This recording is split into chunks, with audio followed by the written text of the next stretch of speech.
നമ്മൾ പലപ്പോഴും കറക്റ്റ് ചെയ്യാൻ നോക്കുമ്പോൾ നമ്മളുടെ ഭാഗത്ത് വളരെ കുറച്ച് ആൾക്കാരുള്ളൂ, 3-4 ആൾക്കാരുണ്ടാവും.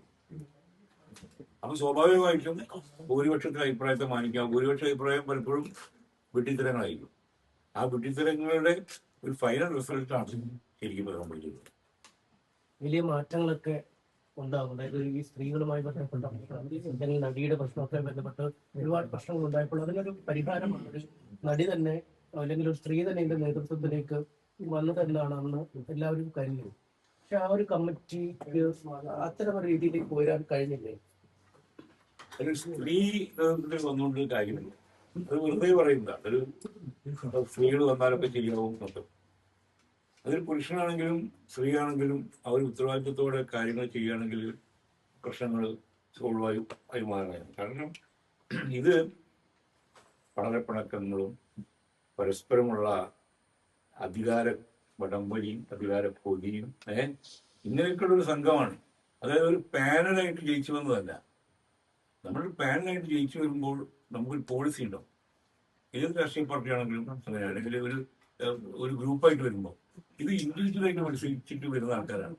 ഇൻഡിവിജ്വലായിട്ട് മത്സരിച്ച് വരുമ്പോൾ അവർക്ക് സ്വകാര്യ താല്പര്യങ്ങളുണ്ടാകും. അപ്പൊ ആ സ്വകാര്യ താല്പര്യങ്ങൾ നമ്മൾ ഏറ്റുമുട്ടും. അപ്പോഴാണ് പരസ്പര സ്പർദ്ധ വരുന്നു, പോലീസ് കേസിലെത്തുന്നു, മറ്റേയാള് എന്നെ മോശം പേര് വിളിച്ചെന്ന് പറയുന്നു, അത് കേസാവുന്നു. ഇങ്ങനെ പോലീസ് കേസിലേക്ക് എത്തിക്കുന്ന അവസ്ഥയിലേക്ക് കാര്യങ്ങൾ കൊണ്ടുപോകാൻ ഇടവരുത്താത്ത ഒരു നേതൃത്വമുണ്ട്. നേതൃത്വം എന്ന് പറഞ്ഞാല് നമ്മളെ എതിർ ശബ്ദത്തെ പോലും കൂടെ നിർത്താൻ സാധിക്കുന്ന ഒരു കഴിവാണ്. അതില്ലാത്തതുകൊണ്ടാണ് ഇത്രയധികം പ്രശ്നങ്ങളുണ്ടായത്. തുടക്കത്തിലേ പ്രശ്നങ്ങളായിരുന്നു. ഈ പ്രശ്നങ്ങളൊക്കെ താങ്കൾ എപ്പോഴും ചൂണ്ടിക്കാട്ടിയിരുന്നു? എല്ലാ മീറ്റിങ്ങിലും ചൂണ്ടിക്കാട്ടിയിരുന്നു. എല്ലാ മീറ്റ്സിൽ നോക്കിയാലും എൻ്റെ വിയോജിപ്പുകൾ അതിൽ കാണാം. കാരണം നമുക്കിപ്പോ രാജിവെച്ച് പോകാൻ എളുപ്പമാണ്. പക്ഷെ എന്നെ തിരഞ്ഞെടുത്ത ആൾക്കാരോട് അവരെന്തിനാണ് തിരഞ്ഞെടുത്തത്, നിങ്ങളോട് പോയി കറക്റ്റ് ചെയ്യണം എന്നുള്ള രീതിയിലാണ്. നിങ്ങളവിടെ ഉണ്ടാവുമല്ലോ എന്ന് പറഞ്ഞാൽ പല ആൾക്കാരും ഇപ്പോഴും പറയുന്നതായി. പക്ഷെ നമുക്ക് ചെയ്യാൻ പറ്റുന്ന ഒരു പരിമിതിയാണ്. അതായത് നേരത്തെ പറഞ്ഞത്, ഇപ്പൊ ന്യൂനപക്ഷം ഒരാൾ തന്നെ ഒരു ശരിയായ കാര്യം പറഞ്ഞാലും അത് വോട്ടിലിടും. വോട്ടിലിടുമ്പോൾ ഭൂരിപക്ഷം അത് ശരിയല്ല എന്ന് പറഞ്ഞാൽ അതാണല്ലോ നടപ്പിലാവുക. പല വിഷയങ്ങളിലും അങ്ങനെ സംഭവിച്ചിട്ടുണ്ട്. അതിപ്പോൾ അവർ സംഭവിച്ചില്ലല്ലോ. ഓരോന്നായിട്ട് ഞാൻ ജനറൽ സെക്രട്ടറിയോട് ചോദിച്ചിട്ടുണ്ട്, ഇന്ന കാര്യങ്ങളിലൊക്കെ ഞാൻ എഴുതി മിക്സ് നോക്കാൻ പറഞ്ഞത് ശരിയാണ് ചെയ്തത്. കാരണം അനുഭവത്തിൽ നിന്നാണ് നമ്മളൊക്കെ പഠിക്കുന്നത്. അപ്പൊ ഇവരുടെ അനുഭവക്കുറവുണ്ടാവാം, പരിചയക്കുറവുണ്ടാവാം, ഒരു സംഘടനയെ എങ്ങനെ മുന്നോട്ട് കൊണ്ടുപോകണം എന്നുള്ള അറിവില്ലാത്തത്. ഇതൊരു ഒരു പ്രശസ്തിക്ക് വേണ്ടിയിട്ടല്ലല്ലോ. ഇത് ചാരിറ്റബിൾ ഓർഗനൈസേഷനാണ്. ഫണ്ടുണ്ട്. ഈ ഫണ്ടുള്ളതാണ് മെയിൻ പ്രശ്നം. ഫണ്ടില്ലാത്തൊരു സംഘടനയാണെങ്കിൽ ഒരാഴ്ച ഉണ്ടാവും, ആരുണ്ടാവും? അപ്പോ ഈ ഫണ്ട് എങ്ങനെ വിനിയോഗിക്കുന്നതാണ് മറ്റുള്ളവർ നോക്കുന്നത്. ദൂർത്തടിച്ചു പോകുന്നുണ്ടോ? ദൂർത്തടി ഉണ്ടായിട്ടുണ്ടോ?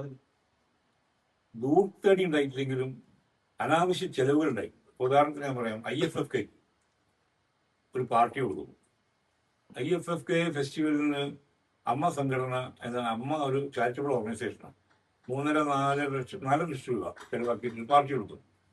ഞാനതിനെ എതിർത്ത ആളാണ്. ഞാൻ എതിർക്കുകയും വേണ്ടി വിയോജിപ്പോടുണ്ട്. പക്ഷേ വോട്ടിലിട്ടപ്പോൾ ബാക്കി എല്ലാവരും സപ്പോർട്ട് ചെയ്യുന്നു. ഞാനെന്ന് പറഞ്ഞാൽ അങ്ങനെ നിങ്ങൾ കൊടുക്കുകയാണെങ്കിൽ അവിടെ വരുന്ന ഡെലിഗേറ്റ്സിന് കുടിക്കുന്ന വെള്ളം, ഒരു കുപ്പിവെള്ളം കൊടുക്കും ഫ്രീ ആയിട്ട്, അല്ലെങ്കിൽ അവർക്ക് ബാഗ് കൊടുക്കും. ഇത് പുറത്തുനിന്നും വരുന്ന ആൾക്കാർക്ക് വിരുന്ന് കൊടുക്കുകയാണ് ചെയ്യുന്നത് ഒരു പാർട്ടി. അപ്പൊ അങ്ങനെയുള്ള ചില ദൂരത്തുകളൊക്കെ അതിലുണ്ട്. ചുരുക്കത്തിൽ അമ്മ എന്ന പൊതുസമൂഹത്തിൽ കോമാളിക്കൂട്ടായി മാറിയോ? എല്ലാവരും ഇല്ല, കുറെ ആൾക്ക് കോമാളികളായിട്ടുണ്ട്. അങ്ങനെയാണല്ലോ കരുതുന്നത്. കാരണം നിങ്ങൾ മാധ്യമങ്ങളുടെ ദിവസമാണല്ലോ പ്രധാന വാർത്ത. നിങ്ങൾക്കും താല്പര്യം ഇതാണ്. അപ്പൊ സ്വാഭാവികമായിട്ടും ഇതിന്റെ ഒരു അന്തസ് പോയി. ഈ കഴിഞ്ഞ ജനറൽ ബോഡിയിൽ പ്രസിഡന്റ് രാജിവെക്കുന്നു എന്ന് പറയുന്നു. പിന്നീട് ഞാൻ രാജിവെച്ചിട്ടില്ല, വൈകാരികമായി പറഞ്ഞതേ ഉള്ളൂ എന്ന് പറയുന്നു. ഈ അഡ്വോക്കേറ്റ് കമ്മിറ്റിക്കാണ് പ്രവർത്തിക്കാൻ പറ്റാൻ സാധ്യത. ഈ രണ്ട് കാര്യത്തെ എങ്ങനെ കാണും? ഈ രാജി എന്നത് വാക്കുകൾ കൊണ്ട് മാത്രമാണോ ചെയ്യേണ്ടത്, അതോ ഡോക്യുമെന്ററി ആയിട്ട് ചെയ്യേണ്ടിയിരുന്നത്? അത് പ്രസിഡന്റിന്റെ ഭാഗത്ത് നിന്ന് വന്ന വലിയൊരു വീഴ്ചയാണ്. ബട്ട് ആ സിറ്റുവേഷനിൽ ഒരു വെച്ച് നോക്കുമ്പോൾ അവര് ഇമോഷണലായിട്ട് അവരെ ഭയങ്കരമായി ടോർച്ചർ ചെയ്തു. അവിടെ ഒരു സംഘം ഇവരെ ഒറ്റയ്ക്ക് ടോർച്ചർ ചെയ്യാം. ഇപ്പോൾ ഞാൻ ചോദിക്കും, മോഹൻലാൽ പ്രസിഡന്റ് ആയിരിക്കുന്ന സമയത്തോ അല്ലെങ്കിൽ മമ്മൂട്ടി പ്രസിഡന്റ് ആയിരിക്കുന്ന സമയത്തോ ഇന്നസെന്റ് ആയിരിക്കുന്ന സമയത്തോ അങ്ങനെ സിറ്റുവേഷൻ ഉണ്ടാവില്ല. ഇതുവരെ ഒരു സ്ത്രീയാണെന്നുള്ളത് ഒരു കാര്യം തന്നെയാണ്. ആ അർത്ഥത്തിൽ ഈ ആക്രമണം വന്നപ്പോൾ അവർ ഇമോഷണലായിട്ട് നമ്മൾ ചിലപ്പോൾ ബോധം കെട്ടു വീഴും, ചിലപ്പോൾ നമ്മൾ വയലന്റ് ആവും, ചിലപ്പോൾ വാക്കുകൾ തന്നെ നമ്മൾ അറിയാതെ നമ്മൾ വായന്ന് വരും. അങ്ങനെ ഒരു സ്ലിപ്പ് ഓഫ് ടങ് ആണെന്ന് എനിക്ക് തോന്നിയത്. പെട്ടെന്നുള്ള ഇമോഷണൽ ഞാൻ രാജിവെക്കുന്നു എന്നൊക്കെ സമാധാനമായല്ലോ എന്ന് പറയുന്ന രീതിയിൽ പോയി. പക്ഷെ പിന്നെ അവർ പറഞ്ഞതിൽ യുക്തിയില്ല എന്ന് മനസ്സിലായി. കാരണം ഞാനും എക്സിക്യൂട്ടീവ് കമ്മിറ്റി അംഗങ്ങളും രാജിവെക്കുന്നു എന്ന് പറയാൻ അവർക്ക് റൈറ്റ് ഇല്ല. കാരണം ഞങ്ങൾക്കൊക്കെ സ്വന്തം എക്സിക്യൂട്ടീവ് കമ്മിറ്റി ഞങ്ങൾക്കൊക്കെ ഞങ്ങളുടേതായ നിലപാടുകളും ഞങ്ങളുടേതായ അഭിപ്രായങ്ങളൊക്കെ ഉണ്ടല്ലോ. അവർക്കത് വിലക്കെടുക്കാൻ പറ്റില്ലല്ലോ. അവർക്ക് വേണമെങ്കിൽ രാജിവെക്കാം.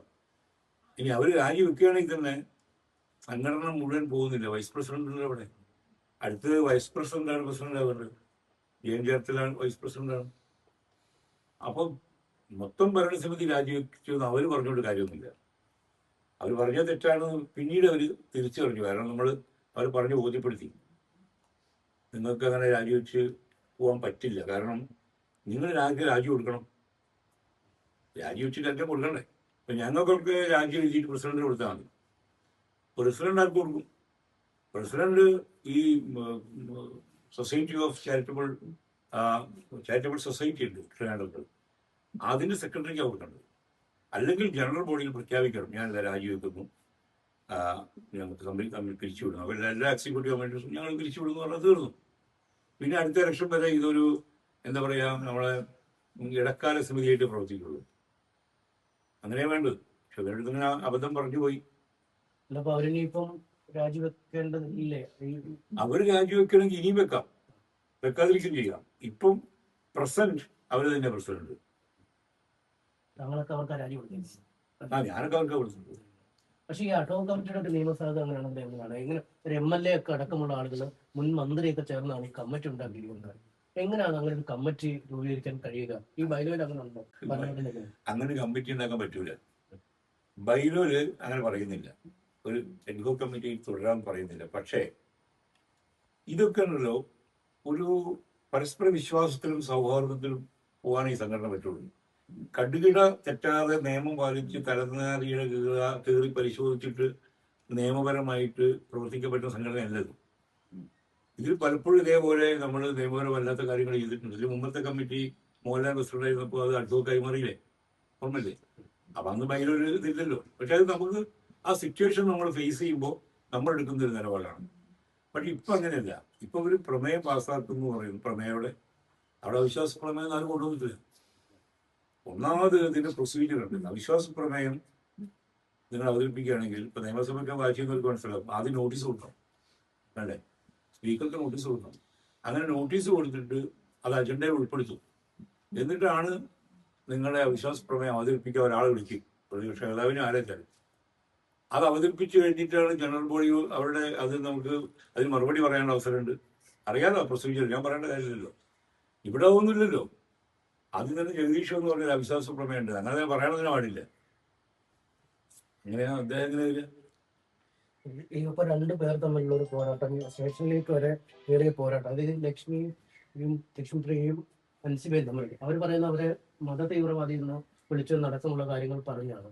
നിങ്ങൾക്കുള്ള യോഗത്തിലൊക്കെ ഇങ്ങനെ ഈ ഇരുവരും, ഈ അൻസിബയ്ക്ക് മുറിവേൽക്കുന്ന തരത്തിലുള്ള പരാമർശം ഉണ്ടാവുകയോ അങ്ങനത്തെ പ്രശ്നങ്ങൾ ഉണ്ടായിട്ടുണ്ടോ?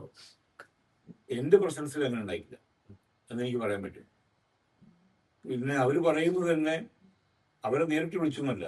അങ്ങനെ പറയുന്നത് ഈനാക്കുറിപ്പ് കേട്ടിട്ട് അവരോട് പറഞ്ഞു അവർക്ക്, അല്ലേ?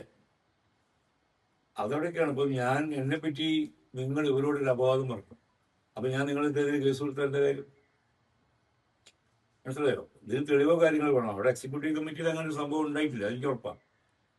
പിന്നെ ഈ പേഴ്സണൽ ഗ്രഡ്ജൊക്കെ തീർക്കാനുള്ള ഒരു ഇടമായിട്ട് മാറിയത്. ഞാൻ പറഞ്ഞില്ലേ, ഇത് ഒരു പാനലല്ലാതെ ഇൻഡിവിജ്വലായിട്ട് മത്സരിച്ചിട്ട് നമുക്ക് ഈ സംഘടനയുടെ ആളാവണമെന്നോ അല്ലെങ്കിൽ ഇതിലെന്തെങ്കിലും ആവണമെന്ന് ആഗ്രഹിച്ചു വരുന്നവർക്ക് അവരുടെ ഒരു നിലപാടിന്റെ പ്രശ്നമാണത്. അൻസിബ അങ്ങനെ പറയുന്നത് അൻസിബയെ വിളിച്ചു എന്നല്ല, എഡിറ്റോം അങ്ങനെ പറയുന്നത് നീനാക്കുറിപ്പ് കേട്ടിട്ട് റിപ്പോർട്ട് ചെയ്തു.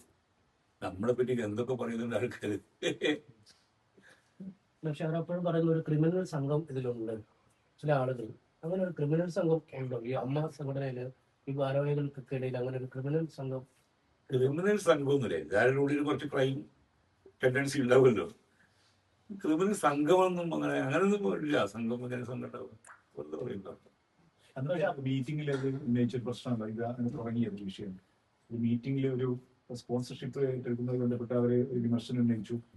അങ്ങനെ ആ സംഭവം എന്താണ്, അത് യാഥാർത്ഥ്യം എന്താണ് അതിന്റെ? അമ്പലം പരസ്യം നൽകുന്നു, അമ്പലം പണം നൽകുന്നു. അല്ല, അത് ആദ്യം ഞാൻ എതിർത്തതാണത്. അത് മിനിസ്റ്ററുണ്ട്. ഈ ഒരു സ്പോൺസർഷിപ്പ് വരുന്നപ്പോ നമ്മള്